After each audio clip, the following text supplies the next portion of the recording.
2026年的夏天，對於關注華語娛樂圈的人來說，注定是一個多事之秋。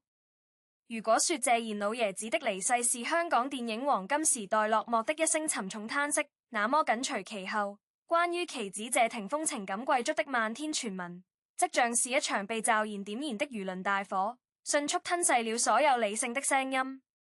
先是有媒體捕捉到謝霆鋒在父親葬禮後罕見情緒失控，隨後又有所謂的知情人士爆料，稱其在病癒後性情大變，不僅一改往日的沉默，更是在私人聚會上借着幾分酒意，透露了那句足以引爆所有頭條的驚人之語：兜兜轉轉，全是前妻好。此言一出，舉世譁然。緊接着，關於他與王菲世紀復合即將告吹，像柏之或將重新接入謝家的猜測，如野草般在網絡的每一個角落瘋長。人們似乎已經迫不及待地要為這段橫跨了20餘年的情感糾葛寫下一個符合大眾劇本的新列局。但娛樂圈的真相往往比我們看到的戲劇要複雜且沉默得多。當所有人都沉浸在自己預設的劇情中時，我們或許更需要停下來思考，那些被媒體精心剪輯過的隻言片語，那些被鏡頭刻意捕捉的瞬間表情，真的能夠拼湊出一個完整而真實的人生嗎？輿論的喧囂始於一個看似確鑿的證據鏈。在謝賢離世後，一向以冷靜、洗脫形象示人的謝霆鋒，被拍到在返回香港處理喪事期間，身形暴瘦，神情憔悴。有港媒報道，他在那段時間推掉了所有內地的工作邀約，甚至連已經談妥的綜藝常駐嘉賓也臨時換人，給出的理由是身體不適，需靜養。這一消息無疑為病癒這個前提添加了注腳，也讓大眾對他心理狀態的預測變得更加理所應當。而緊接着，一場看似磨心的採訪視頻被翻出，那是一段謝霆鋒在某個深度訪談中的片段。視頻中，他在談及家庭與責任時，語氣深沉而略帶哽咽。他說道：一個願意為你生孩子的女人有多寶貴，男人必須懂。這番話在當時的語境下，也許只是他對天下所有母親的一句讚美，但在風之復合傳聞的濾鏡之下，被迅速解讀為對前妻像柏之的隔空喊話，甚至有人將其視為他對自己當年某些選擇的深刻懺悔。一時間，社交媒體上關於謝霆鋒終於後悔了的討論鋪天及地，無數情感類博主紛紛以此為素材，撰寫出一篇篇催人淚下的浪子回頭故事。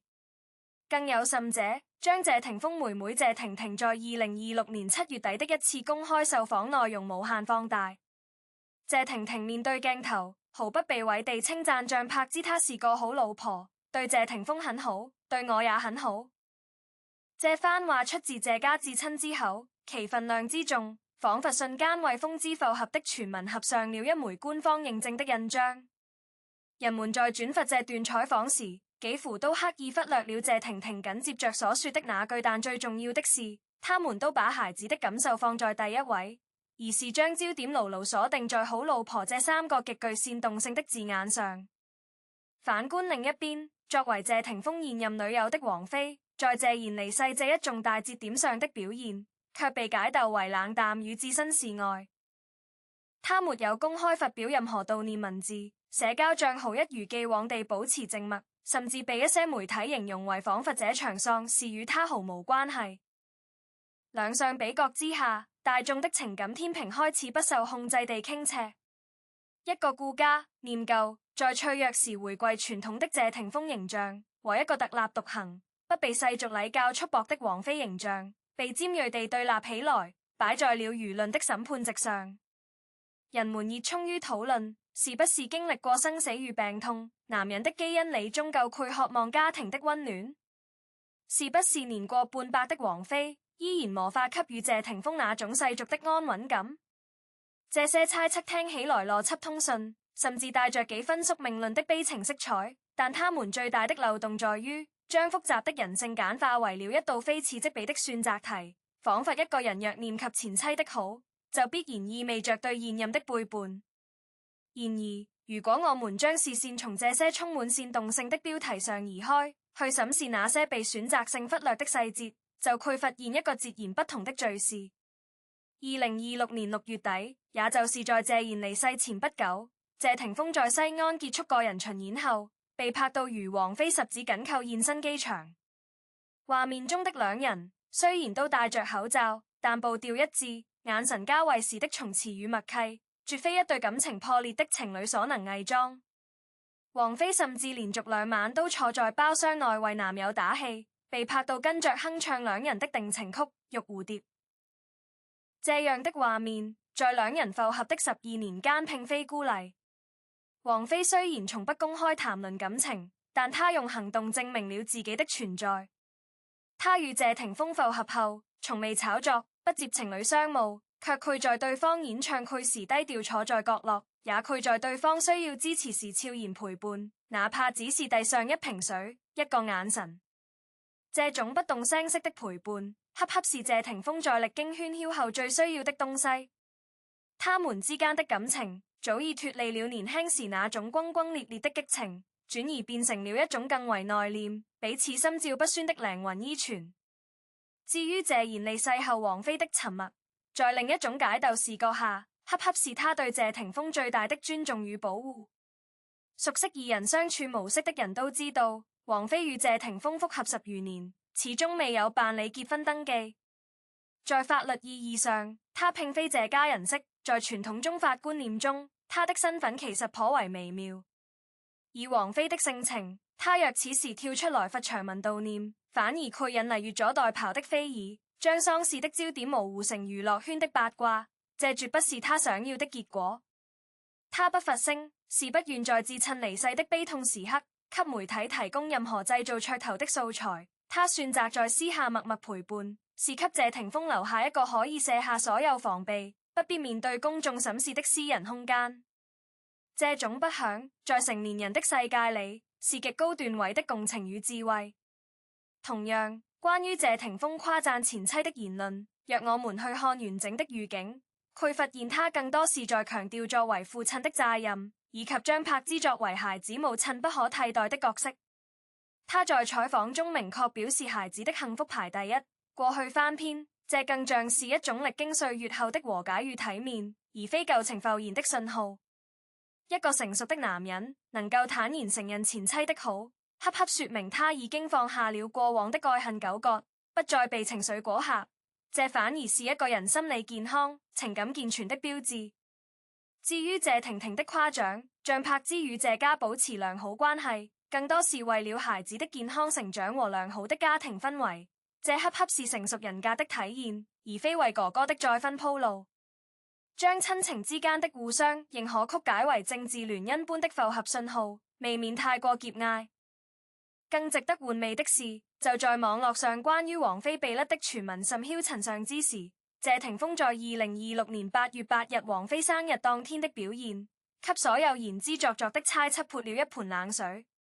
雖然這一天謝霆鋒的社交賬號沒有任何公開祝福，甚至被一些媒體解讀為全程沉默，印證分手，但現場的歌迷卻透露，在瀋陽的演唱會上，謝霆鋒不僅戴上了那條象徵如王菲情感的蝴蝶領帶，更是在全場觀眾的起哄下3次隔空為那個人送出了生日祝福。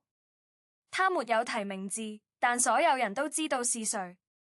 那種藏匿於細節裏的愛意，遠比一場作秀式的公開表白要深沉得多。他選擇在舞台上用音樂和沉默來回應所有質疑，將私人的情感保留在聚光燈之外，不願將其變成供大眾消費的談資。這符合謝霆鋒一貫的作風，他可以為了宣傳電影而侃侃而談，卻給小張私生活作為賣點。對他而言，音樂是表達情感的出口，而非博取同情的工具。他在演唱會上彈唱那首《因為愛所以愛》時，眼角泛起的微光，或許已經回答了所有問題，只是我們習慣性地忽略了那些更接近本質的瞬間。我們不妨再深入一層，去審視那個被反覆提及的病愈後性情大變的前提。根據有限的公開報道，謝霆鋒所謂的病更像是一種長期高強度工作導致的疲勞和免疫力下降，並未嚴重到足以改變一個人核心價值觀的程度。將性情大變歸列為一場小病，本身就是一種揮劇化的誇張。更何況一個人經歷了至親離世，產生了情緒波動，對過去的人和事有了更深刻的感悟，這難道不是再正常不過的心理反應嗎？為什麼一定要將這種對生命的反思曲解為對感情關係的重新洗牌？這背後折射出的其實是大眾傳媒長期以來的敘事慣性，他們需要一個簡單、激烈、充滿衝突的故事線嚟吸引眼球，而拒絕接受生活中那種平淡、複雜、充滿矛盾的真實狀態。我們習慣了用渣男、戀愛腦、回頭草這樣的標籤去概括他人的情感，卻忘記了真正的親密關係往往是在無數個不起眼的日常裡，由妥協、理解與共同成長堆積起來的。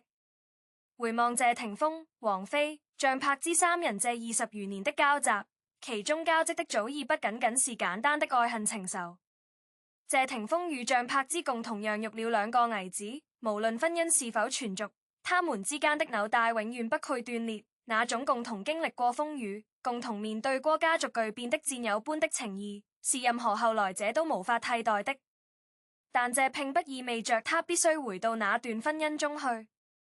人生不是電子遊戲，沒有獨當重來的選項，每個人都在向前走。過去的遺憾可以被懷念，但不應該成為未來選擇的枷鎖。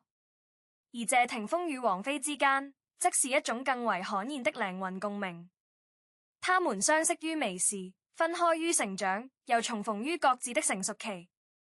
這段關係的底色是兩個經濟獨立、精神獨立的成年人，在不需要任何契約保障的情況下，依然願意選擇彼此。這種選擇比任何婚姻證書都更具說服力。如果僅僅因為外界幾句捕風捉影的傳言，就判定這段長達10餘年的復合即將破裂，那未免也太小看了成年人情感關係的韌性。所以回到那個充滿誘惑力的標題，謝霆鋒病愈後性情大變，直言船是前妻好，王菲被勒劃成定局。這或苦是一個永遠不配有標準答案的命題，因為它建立在無數個或苦、疑似和知情人士透露之上。我們將零散的，甚至是被曲解的片段拼湊起來，試圖去還原一個名聲複雜的納心世界，這本身就是一種傲慢。作為旁觀者，我們看到的永遠只是冰山一角。謝霆鋒、王菲、張柏芝，他們早已不是當年那個被輿論牽着鼻子走的年輕人。他們各自經歷了事業的沉浮、婚姻的離散與重組，如今都活在了更加通透的境界裡。謝霆鋒在父親離世後的眼淚，是兒子對父親的思念；他對前妻的稱讚，是孩子父親對另一位監護人的感激；他對王菲的守護，是伴侶間無需言說的默契。這三種身份在一個人身上同時存在，並不矛盾，他們共同構成了一個成熟男人情感的3個維度，缺一不可。我們需要承認，娛樂圈的愛情故事往往被賦予了太多我們自己的情感投射。我們渴望看到破鏡重圓，是因為我們相信命運有奇蹟，相信世間的遺憾中有補救的可能。我們至而姐弟戀的歸宿，是因為我們內心對世俗眼光有恐懼，覺得不符合主流價值觀的關係終將走向衰敗。但生活不是爽文，不是所有故事都必須有一個大團圓或徹底血裂的裂局。它更多的是一種動態的平衡，是選擇之後的堅守，是在複雜關係中尋找最舒的相處方式的漫長過程。感情的世界裡，從來沒有所謂的贏家或輸家，只有的不擇合，願不願意。蜻蜓只用甩或被甩這樣充滿物化色彩和聲賦予的詞彙去定義一段關係。無論是選擇繼續與王菲在精神世界裡相依相守，算是如傳聞所言回歸家庭的溫暖港灣，那都是基於他們個人意志的選擇，旁人無權置喙。作為看客，我們最大的體面就是放下手中的劇本，不再以愛的名義去評判他人的生活，把他們的情感糾葛傳給他們自己，只願逝者安息，生者能在各自的選擇中獲得內心的平靜。理智吃瓜，不僅是對他人的尊重，也是對我們自己知識的保存。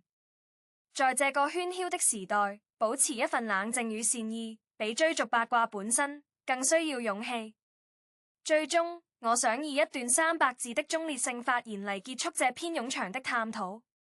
我們必須清醒地認識到，明星的私生活從來都不是為了滿足大眾的窺私欲而存在的。他們選擇公開的部分，已經足夠我們欣賞其作品，感受其才華，而那些不願被光照亮的角落，理應得到最基本的尊重。關於謝霆鋒、王菲與張柏芝之間的種種傳聞，無論最終走向何方，都不應成為我們茶餘飯後肆意嘲弄或過度神化的素材。每一段關係都有其內在的邏輯與溫度，外人永遠無法感同身受。我們所能做的，是在信息洪流中保持一份獨立思考的能力，不盲從，不偏激，不惡意取測。當我們談論他人感情時，其實也在無形中塑造着自己對愛情與婚姻的理解。願我們都能從這些紛紛擾擾的娛樂事件中，提煉出對生活有益的思考，比如珍惜眼前人，比如尊重多元選擇，比如用善意去替代苛責。讓娛樂回歸娛樂，讓生活足於他們自己，這才是最體面的吃瓜方式。願每一個在情感中摸索的人都能找到足於自己的答案，無論那是重逢、告別，全是安靜的相伴。